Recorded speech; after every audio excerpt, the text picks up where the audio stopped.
Order! Order! You are an incorrigible delinquent at times. Behave yourself, man!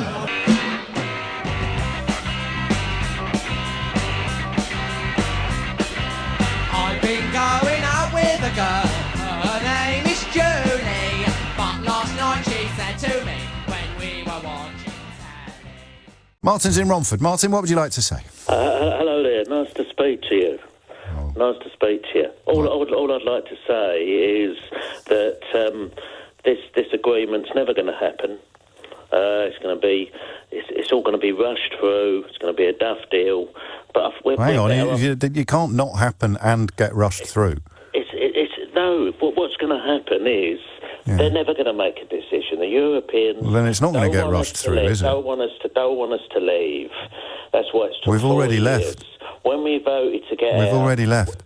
Yeah, when we voted to get out on that Friday, we should have left on the Monday, not took 4 years of quibbling. Right. At the end of the day, this country is going to make mistakes, but at least our own elected idiots are going to do it. Right. When they make mistakes, we can boot them out. But all these rules they've done over all the years... So we haven't had a general election since 1973. It's all been... Martin, you have to listen at some point. Martin, we have had general elections since 1973. You know? I know we have. Yeah, well, you can boot out politicians in exactly the same way after Brexit as you can before. I know what you're saying, and you have to listen a bit. So, is the deal not going to happen, or is it going to be rushed through? It's basically the deal's not going to happen. Right. So nothing's going to get rushed through then. Or if there is a decision, they're going to. It's just going to be a duff deal on both. So it isn't going to happen, or it is. I don't think it will happen. No, but it might. It's not going to happen. So then it can't be rushed through. Well, what I'm saying to you is that it's all left. It's all left to the last minute because the Europeans. They are desperate. They're desperate to trade with us. Right. They're desperate because we're where are you? More money out of us than we do them. Where are you getting? Yes, but you're speaking about 27 countries as opposed to one. Do you see? Yeah. So the only reason you can point to a deficit, if you like, with the EU is because there's 27 countries. So you add up 1, 2, 3, 4, all the way up to 27. Right. But Do you feel see? the end of the day. Yeah. The end of the day. Go on. We should have left on the Monday when we voted out on the Friday. You keep saying that. You keep saying that, Martin. But what about customs? If we'd left on the Monday, what do you think would have happened at our ports? There is going to be problems to start with, but in the long run, this country will be so much better. Yeah. When we make all our own decisions. What are you most looking forward to? Martin? What are you most looking forward to? To all make our own decisions, whether they're right or wrong, rather some little tiny Principality of Luxembourg telling us what to do. When did they do that? When did they do that? I missed that. Many years. Yeah, go on. When did they do that? What did they tell us to do? What to do. What did they tell us to do that we didn't want to do? We can make our own mistakes. I can't wait, mate. And we can make our own good decisions. Before you go, what was the worst thing Luxembourg made us do? I'm just saying. I know. You're telling me how awful it is, but what was the worst rule they made? Why has it took him 4 years to get out of it? I don't know, mate. I just want to know. It's not a trick question. What was the very worst thing that those pesky principalities... They shouldn't have been telling us to do anything. You're damn right they shouldn't. So what did they tell us to do? What did they tell us to do, Martin? What rules did they make? Country, we run our lives. What did they tell us to do? It should have been trade only. Yeah, I know. They're still discussing about whether they can fish in our waters. Oh, it's nuts, isn't it? Never happened. Before you go, what was the worst thing that Luxembourg made us do? I don't care. In the end of the day, I don't care what decisions they made. They shouldn't be making any decisions. So what decisions did they make for us? At the end of the day, we voted to get out. We All did. this nonsense in the media about we was lied to. A lot of people just wanted to take back control. Of what? That's all. Our own decisions. What decisions? Our own decisions. What decisions? We trade, where we, What? everything. But for example? Decisions. Our local government and the government, not some not some unelected nobody in Luxembourg. No, I know. It's one of the best things this country's ever done. I couldn't agree more. Down with Luxembourg. Before you go, the worst thing that the pesky Principality of Luxembourg made us do? Principality of Luxembourg. Down with them and all who sail in them. But what's the worst thing? They're still arguing now. We want to fish in your waters. I know. We want to do this. We want to do unbelievable. that. We should just trade only. That's it. Yeah. WTO. We just trade with them. Yeah. At least we ain't got to abide by all the rules. All these unelected do you know the WTO? Tell us what to do. The WTO has really strict rules. It's the best thing that's happened. I know. It's great. I can't wait. But I just need to tell you one thing before you go. Before you go. The EU will crumble. Before you go. Oh, the EU's going to crumble. It's going to crumble. It's going to crumble. Before you go, are you familiar with the WTO rules? I don't. It probably will cost us more money. It will cost us more money. I'll take that as a no. Mervyn is in Croydon. Mervyn, what would you like to say? Hi, James. I've got quite a simple philosophy, and I want a no deal on the grounds that I want to retain control over our fishing waters. And the other thing is, are you in the industry? Are you linked with fishing? No, I'm not. Well, why do you feel so strongly about it, do you think? I'm 74. Yeah, well, I was a fighter pilot in the Air Force for 20 years, and I have a simple view of things. But what I want to now say... I just want to know why fish is so important to you, fishing waters. Because, if I owned a fishing pool that I rented out and let people come and fish in, yes. I wouldn't want a load of interlopers coming and saying, because we used to have an agreement years ago, I can still come here. But no one's saying that. We had an agreement. Just out of interest, how many fishing vessels do you think are registered in the UK, just as a ballpark figure? I used to work up near Grimsby, and I used to know Grimsby when it was bubbling with fishing vessels, and I know that for whatever silly reason, British people sold off the rights to fish in British waters. And that's not the EU's fault, is it? No, and that was the mistake of the people around at the time. Well, that's freedom, though. I own something, I'm free to sell it to whoever I want, aren't I? But just as a ballpark figure, how many vessels do you think there are at them? Because, I mean, it sounds like I'm haranguing you, but I don't understand this deep prioritisation of fishing that you've described yourself as feeling. So how much do you know about the fishing industry to justify the conclusion that it's more important than many other issues or areas? When I was a fighter pilot, I used to fly over the North Sea, and I used to see the Grimsby fleet go out. Yes. And there were hundreds of boats at the time in the 70s and 80s.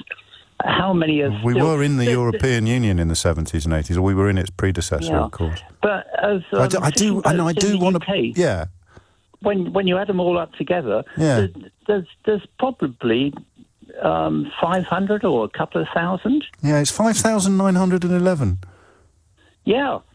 So 10 times what you suggested. Yeah. Yeah. So tell me again why it's so important, if you would. That's one of the things, but no deal. Europe sells twice as much to us as we to them, yes, and we will make a profit on the import duties. That was a point I wanted to get across as well. No, the tariffs will be imposed upon us for the fish coming into this country. That's on the fishing side of things. Yes. But of general goods, Europe sells twice as much to us as we to them. But you're presuming it will just carry on doing so, rather than selling more into markets where there aren't any tariffs, i.e. for each individual European Union member, the other 26 European Union members. So on that basis, that if things carried on, we would make a profit on the import duties. Yes, but people aren't going to carry on exporting fish into this country if there are tariffs. They're going to look for markets where there aren't any tariffs, i.e. the other 26 countries that will retain membership, Marvin. Well, that's your viewpoint. And well, what would you do? If it was you, if you were in business, and at the moment there are 27 countries into which you can sell without tariffs, and tomorrow there'll be 26, what would you do with the country where it's suddenly going to be more expensive to do business? Would you just carry on as you are, or would you look to the other markets where it will continue to be frictionless? But I don't think Europe, on the fish side, sells that much fish to us. You just said it sells twice as much as we sell to them. No, on general merchandise and things like that. Well, I mean, then I have to correct you. If with your permission, we are a net importer of fish. We import more than we export, Mervyn. Okay, and I'd spend a lot of time going around Scotland, and all the fishing ports around there. You've got Spanish trucks, and they're just waiting for the trawlers to come in. It gets loaded on the trucks, and it goes down to Spain. And I've only seen a TV programme, but Heathrow sells millions of pounds of smoked salmon to the whole world. Yes. And well, not Heathrow, exactly. I don't think that's a... No, that's where it gets it's the airport from. where the planes take off from. Anyway, we did just gloss over. I mean, you rang in to make a point that was contingent upon the belief that we're a net exporter of fish. You've now discovered that we're a net importer of fish. I think in 2019, I think we imported, you'll correct me if I'm wrong, 721,000 tonnes of sea fish with a value of £3,457 million. We exported, I think, 400, off the top of my head, 452,000 tonnes with a value of 2,004 million. So your premise, when you kindly rang in, was that you support no deal because we import more fish than because we export more fish than we import. That's categorically untrue. So presumably you've now changed your mind. On the fish side of things, but on the general merchandise of selling cars... You rang in to talk about fish. Your exact phrase, I think, was that we'll have our waters back. Yes. That's got nothing to do with cars, has it? No. And the second point I made was that Europe sells twice as much to us. Okay, it wasn't made exactly clear that I was talking about general merchandise. Well, no, fish. because you said fish. We started off with fish. Yes. That's all right. So you're still confident that we're going to be better off then? That would be my viewpoint. Excellent. Oh, good. Let's hope you're right, Moran. I think we would all join in that fervent hope. If only there'd been perhaps a scintilla of evidence to support your optimism, then we could be even more supportive of your views. Dave's in Epsom. Dave, what would you like to say? Oh, good morning to you. Just to confirm, I'm a Brexiteer. Okay, that's why you said good morning, I think, isn't it? At 20 to 1 in the afternoon. Morning. Yeah. Carry on. Well, okay. It's always a good morning. Always a good morning, except when it's not. Yeah, except for when you've been holding since the morning. There you go. No, not to worry. That's all right, mate. I don't believe... We can all tell the time. I don't believe in a federal Europe. Okay. Hence, I voted for Brexit. What does federal mean? Too much control by Brussels. No, doesn't. What do you mean when you use the word federal? Fine. Well, that's where it's the direction of it's going. No, but I just want to know what you think the word means. Okay. Was being controlled by a central point. No. It means the precise opposite of that, actually. It means a sharing of control. But you tell me again what you think it means. Right. Federal Europe. Yes. I don't believe in. No, but what does federal mean? I know all the leaders have come together, like, for example, this budget. Yeah, I'm going to ask you again, what do you think federal means? Centralised, too much centralised direction. Right. Well, if I told you it doesn't mean that, how long would it take you to wonder whether you're... No, you wouldn't? No. Not going to cut any mustard? No. No? Don't know what it means, adamant that I don't like it. And you mentioned fisheries that everyone keeps talking about. They do, yeah. I wish they'd stop. Do you believe that Europe is correct to try to keep the status quo? Do I believe that Europe is correct to try to keep the status quo? I don't really understand the question, Dave, sorry. Right, they want to maintain the common fisheries policy. Well, they will maintain the common fisheries policy. We just won't be in it anymore. Yes, they can maintain that. So they've got control. They've got control over that. Not with our waters. Not with our waters. My question is, why does Norway have an arrangement with the EU, and they keep 85%, and they do annual because that's what they've negotiated, and Norway remains. Norway remains in. I always get confused here. You'll tell me. Is it the customs union or the single market that they're still in? Customs union, and we're not. You see, so there's your answer. Yes. Next question. Next question. So we're right to seek. We are. But you've just compared us to Norway when we've left the customs union, so that one doesn't float, does it? To keep the maritime analogies rolling. We can carry on negotiating. No, we can't, though, can we? Because we leave at the end of this month. There is no reason. Yes. If we've left as a sovereign country. Yes. What do you think sovereign means? We control our waters. They're our waters. Yes. They shouldn't be decided by the EU. Right. Okay? Yes. Just on the fishery, I think it's a silly argument regarding fisheries. Well, then why are you making it? The EU, well, because you mentioned it when the... Not in this call, I didn't. In this call, I just want to know what federal means. So you don't want to discuss my reason why Well, you just said you didn't want to discuss fish. I believe that the EU is getting too centralised. Yeah, I know you do, mate, but there's no evidence to support that. So let's conclude with a classic, shall we, Dave? What are you most looking forward to about not being in the EU anymore? Presuming that you're not actually one of the 12,000 people who currently work on our fishing fleets. Rules and regulations. And now we go for the absolute jackpot. Which rule are you most looking forward to not having to obey anymore, Dave? Everything. Yeah, but just give me one. We decide. Just give me one, Dave. We decide one rule, Dave. As a country. Dave, one rule. Any yeah, I know, rules. any rule. Yeah, exactly. Whether it's labour, whether it's trading standards. Yeah, exactly. So go on, give me one. What trading standard? Go. Which one? Doesn't matter which one. All of them. Yeah, but just name one. We're a leader in the world, right? Are we? We don't need the EU to tell us how to do things. So what do they tell us? What is the rule you're most looking forward to not having to obey anymore? All of them. Yeah, so just name one. Self-decision. I know. So it'd be really easy to... I know what the problem is here. There's so much... Corporation tax is inflicted on us by the European Union. No.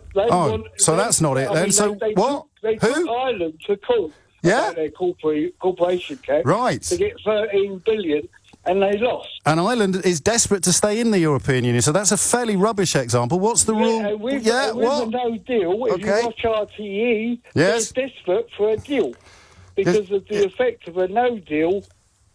That's right, Dave. Us. And they say the only people it'll be worse for than Ireland... Dave, the only people it'll be worse for than Ireland is the UK. Speak to the Germans, are you going to name a rule? Dutch, speak to the Belgians, speak to the Italians. That's a bit federal. That's a bit federal, isn't it? Listening to all the other people in the European Union. I'm talking about the people. They want a deal. Right, but you don't. Right. No, I said I hope we get a deal. Right. But it's got to be what we want to achieve, not just what they want to achieve. And before you go, can you name one rule that you are looking forward to not having to obey anymore? All of them. Yeah, can you name one though? It's not no. Listen, I'll say it again.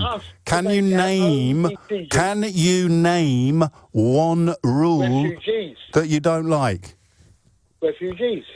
Refugees is a rule. That's why Hungary and Poland is... but they're still in the EU. Refugees in. So it's the refugees. There we go, mate. We got there in the end. We got there in the end. And, you know, when I asked you whether Norway was... How did you get there? Well, it's always about refugees with people like you. I ain't worried about... I'm not worried about immigration. Oh. But we set... So it's just the really desperate foreigners you don't want coming in here. Right? What? Everyone always... particularly people like yourself who haven't got a clue. I know, Dave, because I'm so stupid. I thought Norway was in the single market. But the problem, what I said, Dave, mate, I think I can only give. Yeah, but we're in the same position negotiating. All right, mate. Right? You look after yourself, Dave. Just in case you embarrass yourself anywhere else later today, it's the single market that Norway is in. So the answer to your question of why we can't have a similar fishing arrangement to them. Oh, I give up. Now, to make sure you know that I didn't cut Christian off, the gods did. He's back. Christian, hello. Hi. Hi there. Hello. So you don't feel as I do about the wearing of a mask on public transport and in shops? No, I don't. I've never worn one since it was announced that there was COVID, and I've been out pretty much every single day, and just don't think there's no evidence that it prevents it at all.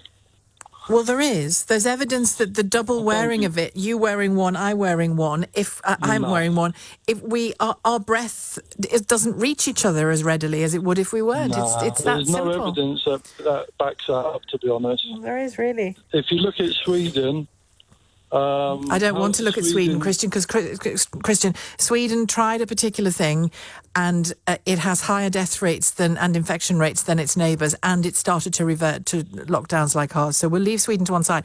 Just tell me this. Yeah. Tell me this.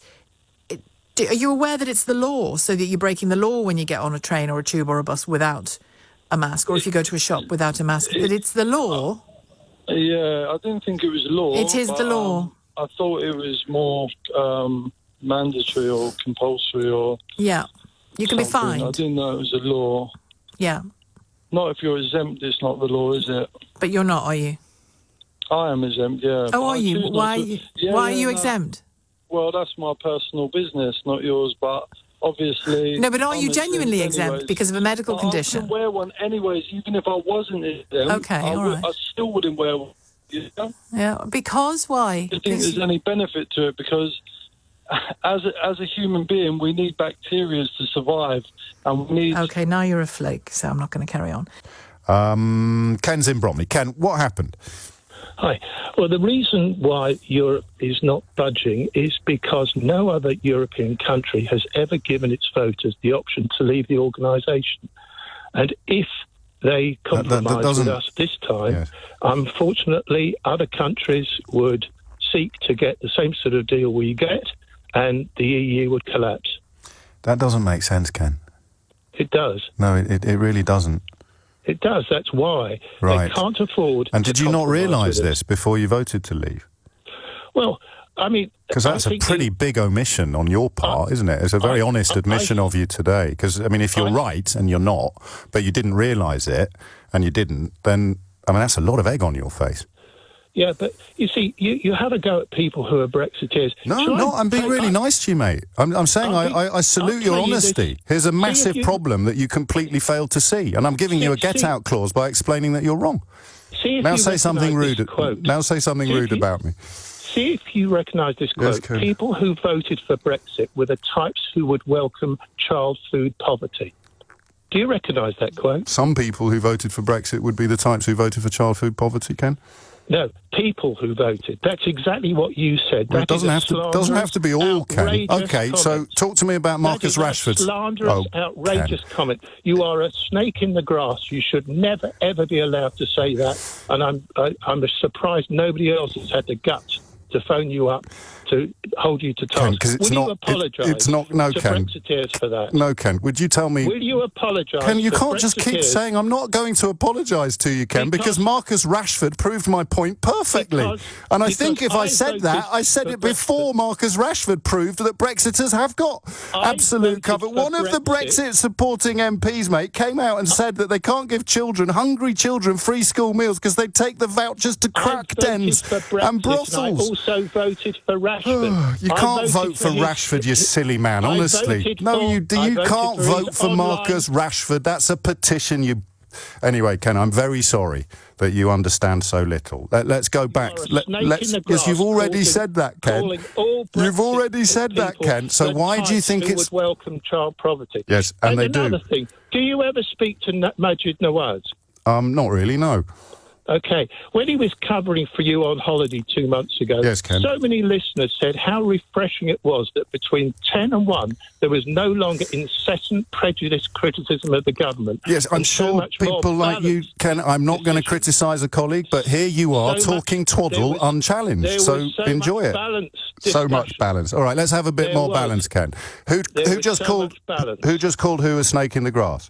You are a snake in the grass for saying that just want to clarify that. Type who would welcome child food poverty, and you should apologise to all listeners. Oh, Ken, could you name a Remainer that was anti-Marcus Rashford for me before you go? I'm not interested. I know you're not interested. That's what you mean by guts. Could you name a Remainer that was anti-Marcus Rashford for me? I quoted exactly what you said, and third time running, you're a snake in the grass for saying that. Could you name a prominent Remainer that was anti-Marcus Rashford? Just before you go, Ken. I'm not interested. I'm only interested. Could you please try, Ken? Could you just name one Remainer who was anti-Marcus Rashford? And next time you speak to Majid Nawaz, you find out just how he got so many listeners who were saying, for once, between 10 and 1, there was no longer prejudiced criticism of the government. Ken, mate, you've insulted me, you've talked twaddle, and you've repeated yourself while refusing to answer any of my questions. One more. Recognise exactly what I say. Yes, Ken. You should never say that Brexiteers would welcome child food poverty. I love this, mate. So we look back. Slanderous thing to say. It's not, though, is it? Because they do.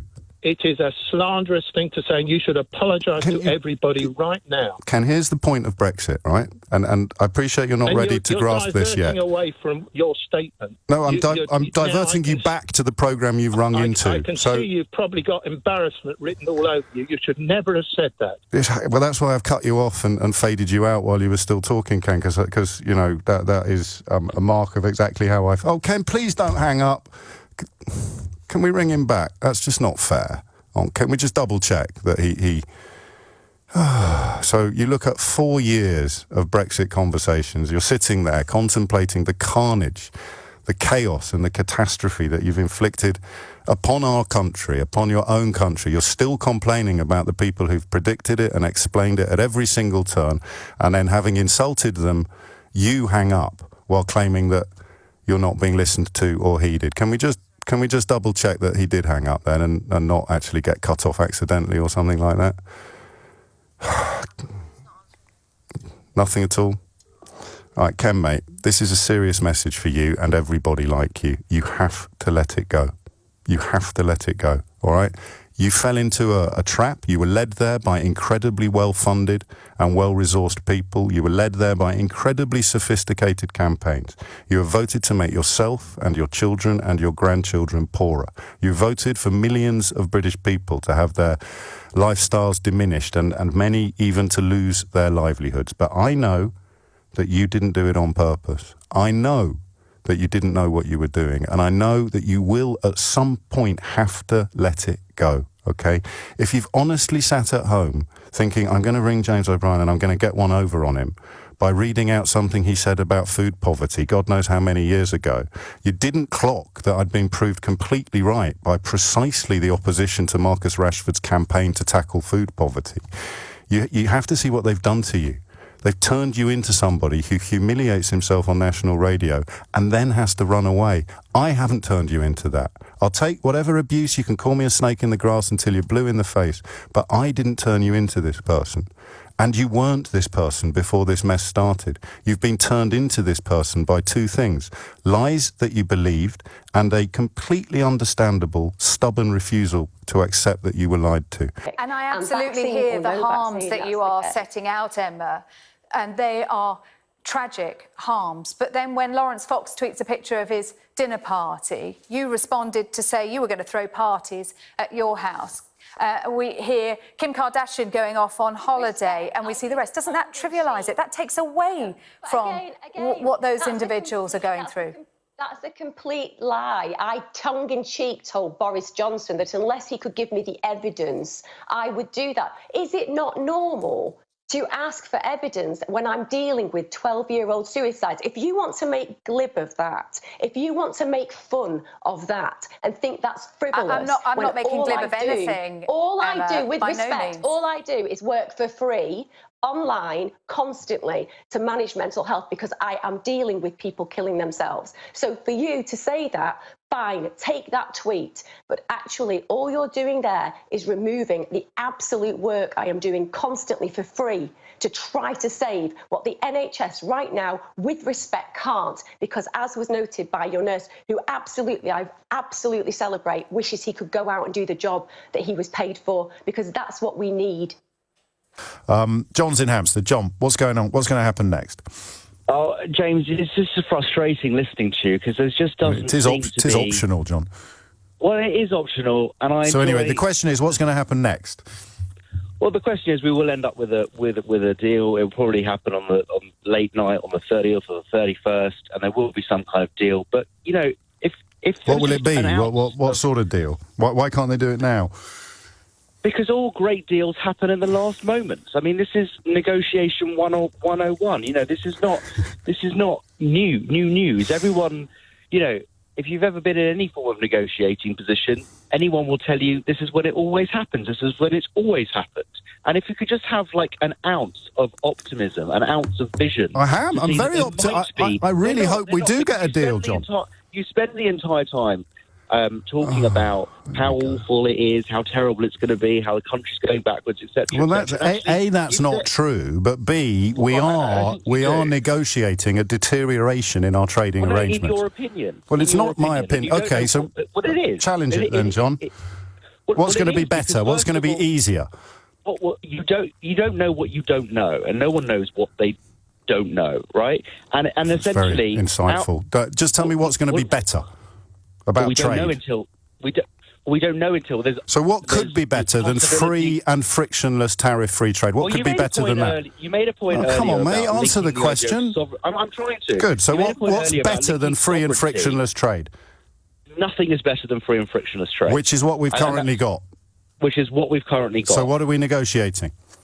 We're negotiating a deal post-Brexit. But if what we've got cannot be improved upon... It's not just about trade, though, is it? No, it's also about sovereignty. Yes, exactly. When you made the point earlier about the idea what do you think sovereignty means? Being linked to trade. Yes. Right? Which I just don't understand the two things. Okay, linking. I can explain it to you, I think, John. So we need to begin with what you think sovereignty means. It means making your own rules and deciding your own future and being a country on your own. Yes. Now, those rules would apply to trade. Yes? Yeah, carry on. I'm listening. Okay. And if those rules apply to trade, they must also apply to the people that you are trading with. Mm-hmm. Yes? Now, they also have their priorities, which they would like to be included in the agreements under which you trade with each other.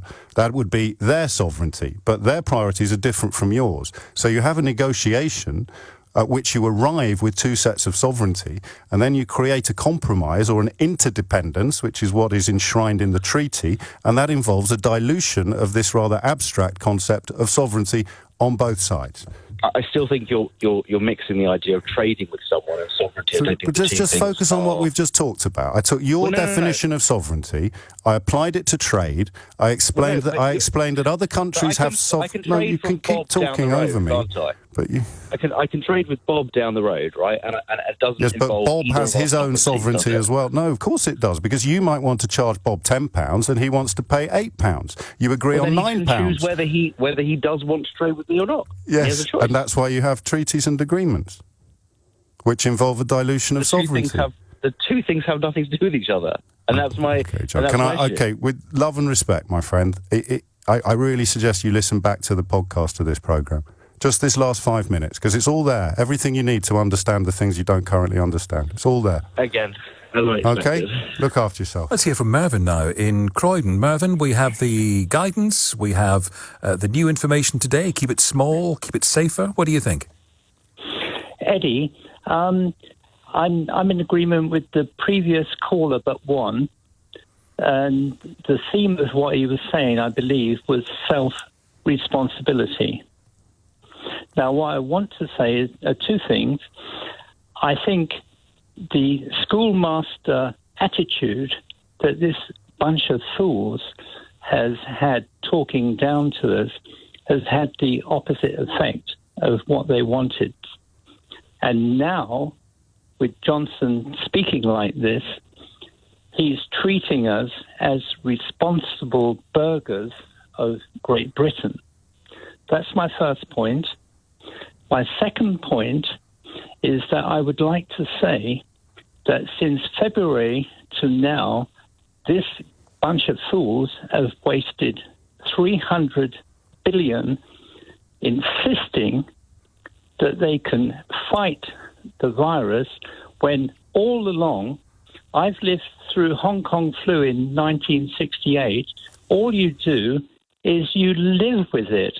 And with the Hong Kong virus, we didn't have any of the lockdowns, we didn't destroy the economy, we kept working normally, and after a couple of months, all right, 50,000 people died, and after a couple of months, all right, 50,000 people died, all right, 50,000 people died, but we were through it, and that was the end of it. And that's my simple way of approaching it. But that's it. I've got one point to make to you, and actually it's something Anne makes on a text from Surrey. And Anne says, I'm sick and tired of hearing about personal responsibility. It doesn't work in a pandemic. People's risk assessments are so wildly different.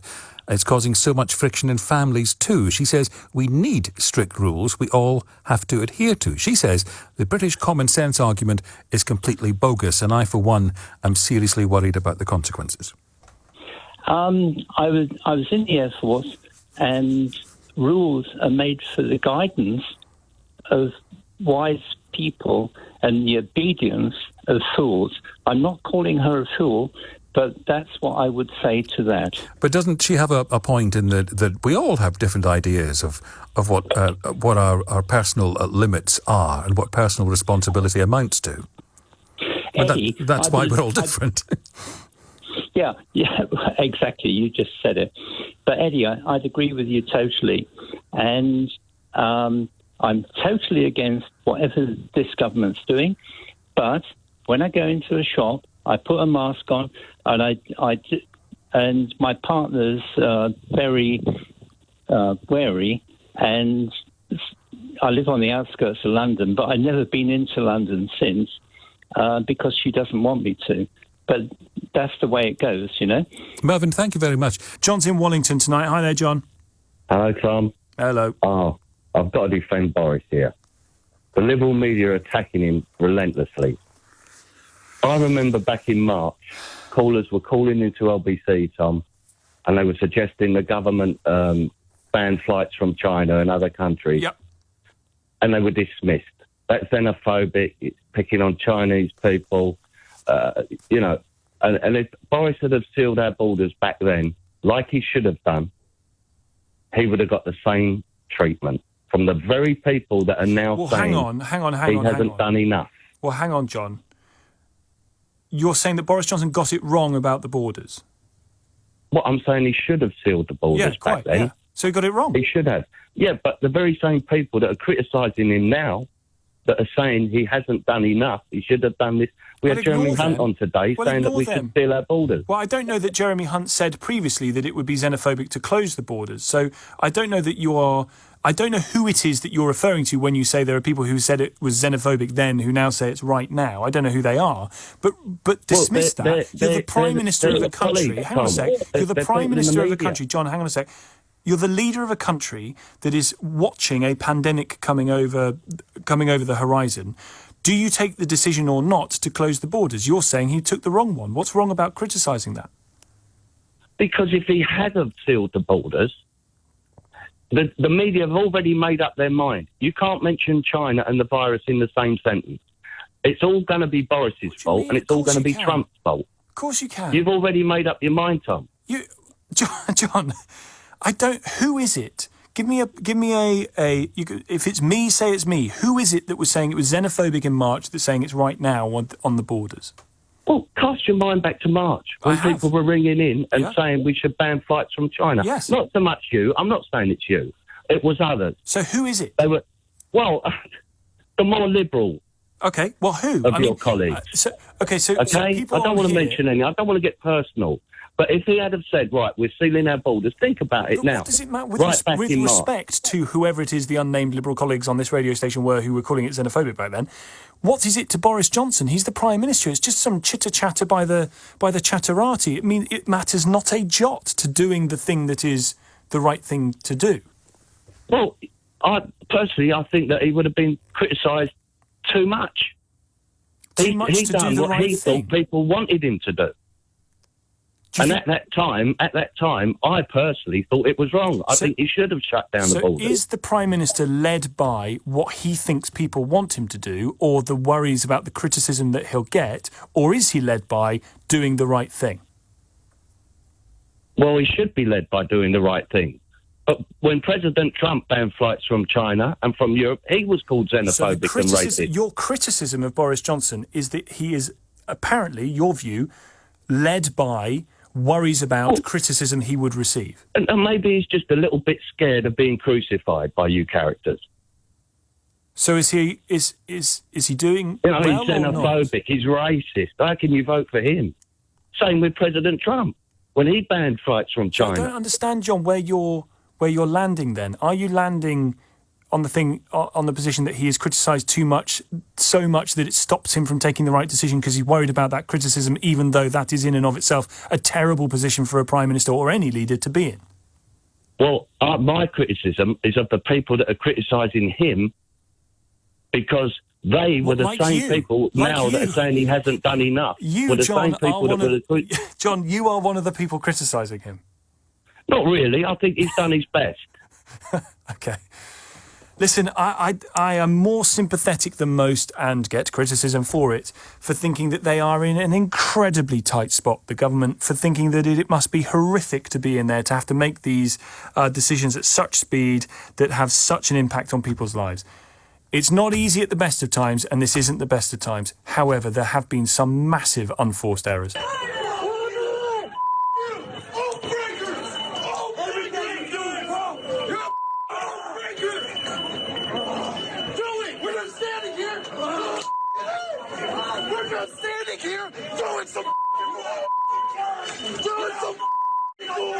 What are we supposed to do? Okay? The Supreme Court's not helping us. No one's helping us. Only us can help us. Only we can do it. A mass group of Trump supporters stormed the U.S. Capitol on Wednesday to stop the certification of what they believe was a fraudulent election. Unquestionable that our votes were stolen. It's unquestionable. There's so much proof. People, come on! You didn't come here for nothing. Come on up, tell Nancy Pelosi what you think. We want our representatives to do the right thing and decertify like the 7 swing states. The rally started peacefully as tens of thousands gathered outside the White House. They cheered Donald Trump and his allies as they continued to lie that the election was stolen. Let's have trial by combat. He just said trial by combat. I'm ready. I'm ready. People marched down 2 avenues to the Capitol, and once they got there, some broke through barricades. Once a few rioters broke into the building, the mob followed. I was actually here while this guy started breaking in with a cane. Obviously, there's a power struggle. There's the peaceful guys that were like, no, we don't want to do that. Then there was that guy. You know, he just said, well, I'm breaking it in. Broke down the barriers, and we rushed them. We charged them. We got all the way to the steps and made a line. So we stood there and we tried to push them back a little bit until finally they started getting rough with us. So we tried to push them back. So that's what we did. We pushed them back. We tried to get up the steps. They wouldn't let us up. So then they started pepper spraying and macing everybody. Thank you. Are you okay? Get some milk in your eyes. They maced me. Yeah, milk. They pushed me out and they maced me. What happened to you? I got maced. You got maced? By the police. And what happened? You were trying to go inside the Capitol? Yeah, I made it like a foot inside and they pushed me out and they maced me. What's your name? Where are you from? My name is Elizabeth. I'm from Knoxville, Tennessee. And why did you want to go in? We're storming the Capitol. It's a revolution. And what about Article Amendment 25 of the Constitution? Do you feel that this president is fit to serve even for another few days? I think the fitness that we should worry about is that of Joe Biden under the 25th Amendment. We know that he stumbles on his words incessantly. He appears to be in the early stages of Alzheimer, perhaps dementia. Having lived with 2 grandparents with it, it's very apparent to me to see. So I think if we're going to start talking about the 25th Amendment, let's be very careful what happens next. I just got to put it to you finally. I know you're in Jupiter, Florida, but I think many British viewers in particular will think you are living on another very strange planet which has lost touch with right and wrong and political morality. What would you say to them?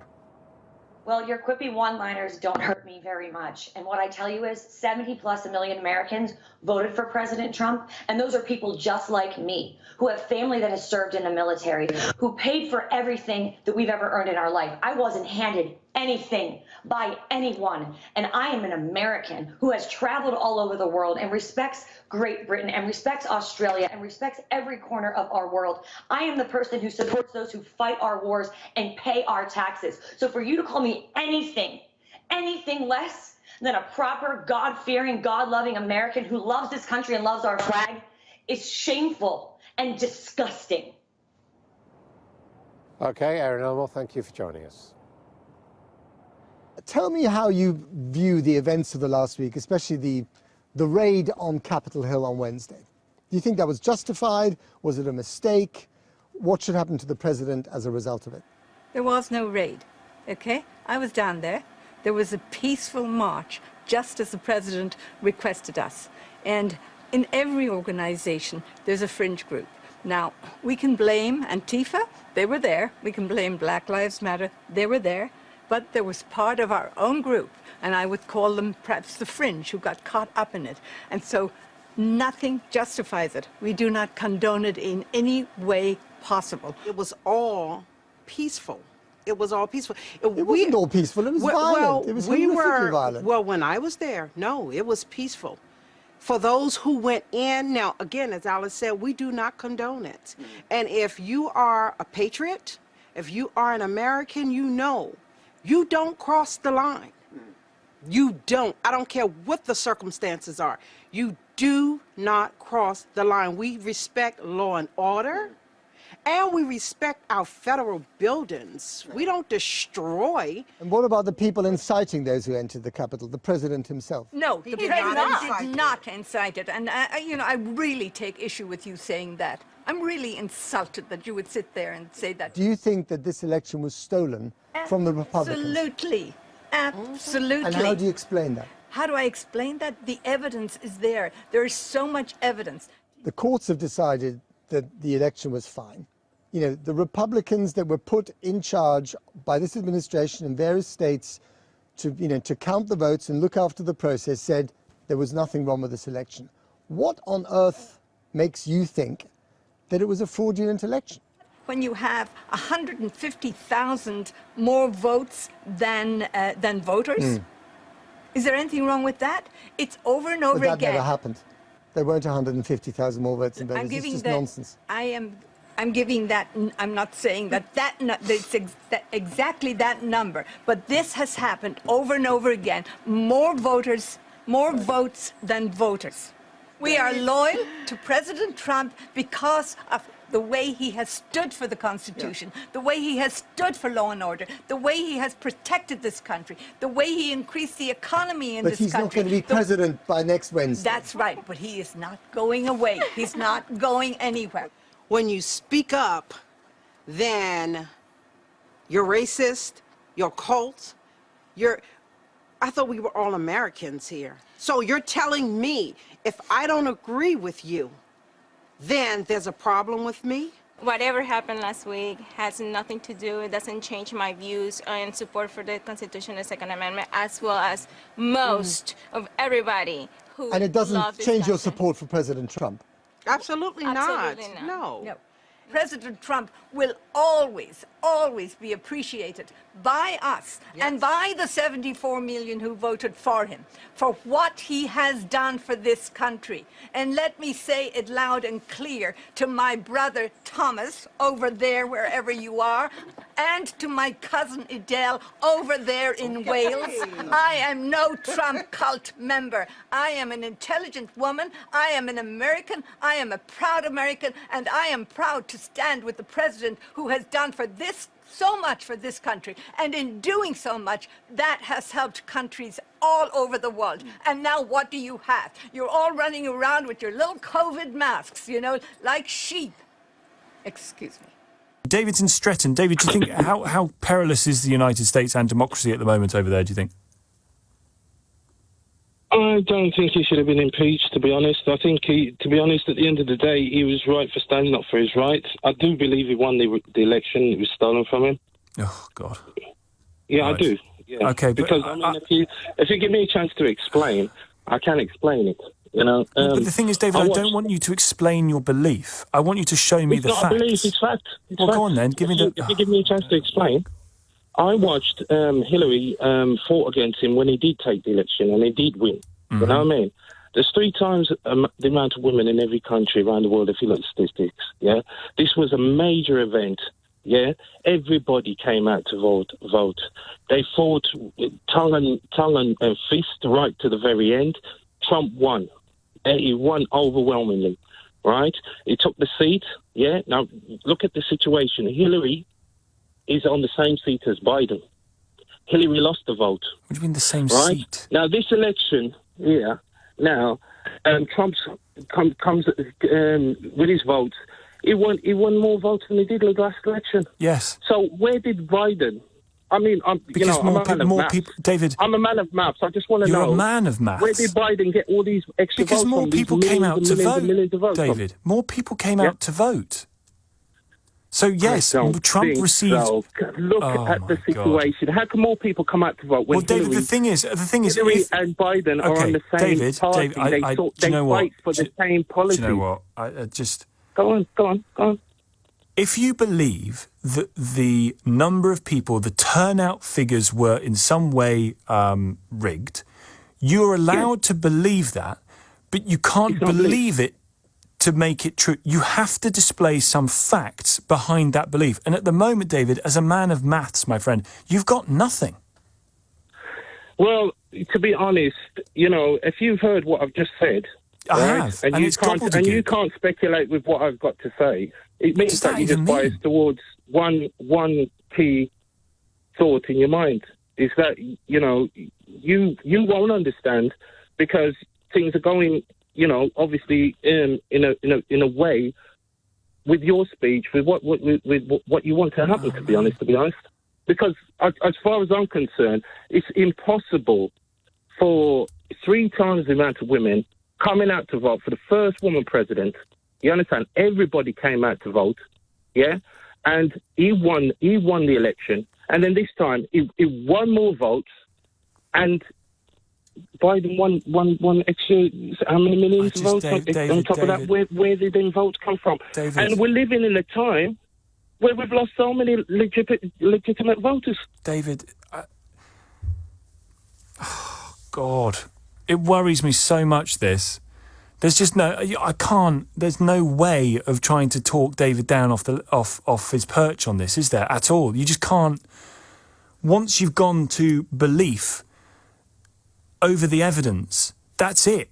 It's over. You can't bring someone back from that. I mean, it is a form of radicalisation, this. It just...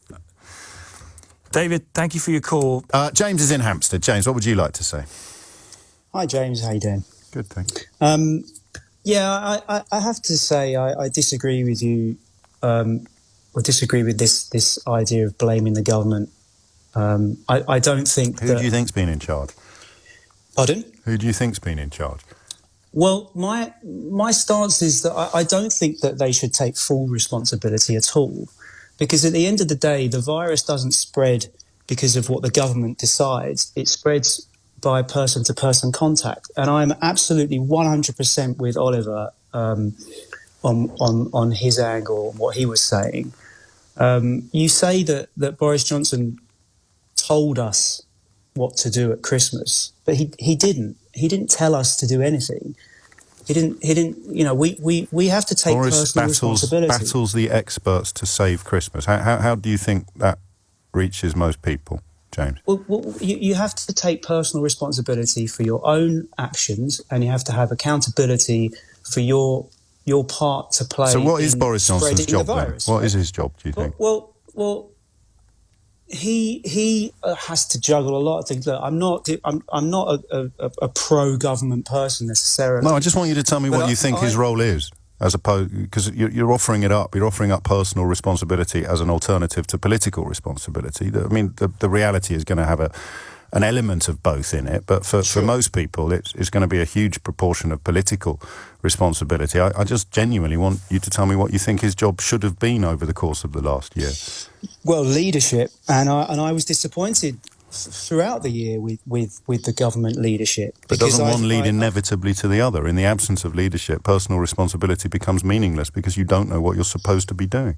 And then when you read a newspaper telling you that he's battling the experts to save Christmas, what are you supposed to think? You think for yourself. Think for yourself and look at what you... So where are you getting your information from? Well, I mean, I'm reading what the scientists have to say. Which scientists? The scientists in the conferences and the scientists that I read. What conferences? The press conferences. So you're listening to the chief scientific advisor and the chief medical officer? So if Boris Johnson then does the opposite of what they advise him to do with regards to circuit breakers or even with regards to the tier system, who do you think is responsible for Boris Johnson deciding to ignore the scientists? Is it about personal responsibility? You have to take personal responsibility for with what you can find out. I can't. But I just ask you, if Boris Johnson chooses to ignore the scientists that you've decided through personal responsibility to follow, whose fault is that? Well, I'm not privy to all the other things that the government are trying to juggle, because I know that economics was part of it as well. Yeah, we're moving around a bit. I'm just asking you, who do you think is responsible for Boris Johnson deciding to ignore the scientists that you just said personal responsibility should have led us all to follow? Well, who says that he was ignoring the scientists? They did. When? When they said the tier system is not going to work and we wanted a circuit breaker in September, a 2-week circuit breaker in September. I'm not here to defend. What are you here for then, mate? You said I'm just trying to offer the idea that I've been very disappointed today with the lack of insight that the public's role in this. And whose job is it to keep the public informed? I think partly the government and partly the public. How can the public inform the public? How can the public inform the public? Well, I'm not an expert, but I haven't, just because the government have told me that I can do Christmas, for example, that doesn't mean I did Christmas. No. In the same way that but they told you that you could. If they told you that you couldn't, would you have been more or less likely to do the dangerous thing? If the government said don't do the dangerous thing, or the government said do the dangerous thing, do you think you'd be more or less likely to do it? I agree, but there's far too much focus on what the government are saying and telling us to do than people taking personal responsibility. You keep saying personal responsibility, but it's already fallen apart, hasn't it? Really? Okay. Well, let me talk. You just mentioned eat out to help out, right? Yes. So you said I went out to eat. I ate out to help out because the government said it was okay. That doesn't mean... No. The main reason was because all my family had it. What's that got to do with anything? Well, we'd had antibody tests. But you can still pass it on, though. I don't know. I mean, maybe we could have done it at the time, but we stayed 2 metres away from everybody else. Good. And we washed our hands and we did all the things that the government told us to do. But I think you're probably right. They shouldn't have let us do that either. So they got that wrong as well. What's your point? Well, the reason, I guess, that they did that, as that specific example, is the economic reason. They're trying to help out businesses from... But what about personal responsibility? Absolutely. It's not one thing or the other, James. But what is it then, James? It's both. Right. It's both. Okay. It's and both. Boris Johnson's job is? Boris Johnson's job is to lead the country as Prime Minister. And so the 100,000 deaths are? Are what? What are you asking me to tell you why there are 100,000 deaths? Well, in the context of the man who's been leading the country for the last year, yes. Everybody is responsible, including the government. But I haven't seen much direction. Why are we the worst in the world? Comparing country to country is not necessarily very helpful, because every country has their own different population makeup. Well, pick any country you want. We're worse. Why? I just don't find it helpful, James. I just don't. Well, I can only apologise for you not finding it helpful, and you know, the 100,000 families that have lost someone will no doubt be enormously comforted by the thought that it was personal responsibility that caused their relatives to die, as opposed to the absence of clarity and leadership? Just actually for them, for people listening who've lost someone, just run through the personal responsibility bit again. What do you mean in terms of people who've lost someone? You think Well, just I tell think them why it's the personal responsibility is the reason why so many people have died. Just explain that to them, because I can't. I'm not. That's not what I'm saying. Oh, it is. That's not what I'm saying. Okay, tell them what it is then that you've been saying, because I've got the wrong end of the stick. I'm talking about. I read the BBC article today about. No. You're addressing 100,000 grieving families directly on the issue of personal responsibility. I've misunderstood you, so tell them what you mean. Not their personal responsibility. I'm talking about the people who aren't following the rules. Right, but the 100,000 people who have died are the only topic of conversation on this programme today. I know, and so why are you here?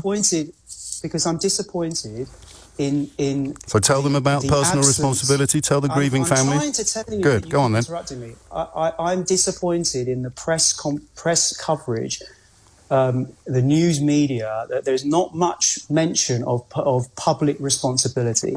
It's all about what the government have done, what the government haven't done. That kind of thing, and I'm disappointed. Like Oliver, well, I feel your pain. I feel your pain, James. I really am. Thoughts and prayers. Just before you go, the 100,000 grieving families. What is the message that you want to give them about personal responsibility? I'm not talking about them. Well, everyone else is. It's 11:15. What does it mean to you, Stacey? Well, it means ruling our own country again, and having our say over what goes on here, instead of being ruled by an EU state. And for you, what does tonight mean? We've just left the EU. We have, and it's amazing. It's what we've been waiting for 4 years. It means we get our country back, we get our sovereignty back. What does that actually mean? In practical terms, what do you mean? Well, the country's ours again, and we can have a lot more say, a lot more rule to what happens in it. Over which rules? Our court laws will be changing to ours, so we have what say goes on in this country. So human rights and everything will be turned into our laws, and we will have the right to. Well, our courts will have the right to say what goes on instead of Germany. Does your daily life change as of now? Do you think? No.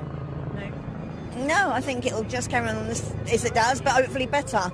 And knowing that we finally left the EU, which is what we've been fighting for a long time, but hopefully it might get a lot more people together. Hopefully a lot more people will come together over this. And why would they come together when half the country passionately didn't want this? I don't know. I mean, I don't understand why they wanted to remain, and I can't understand why they fought us so hard to stay, and why we had to have another election. I know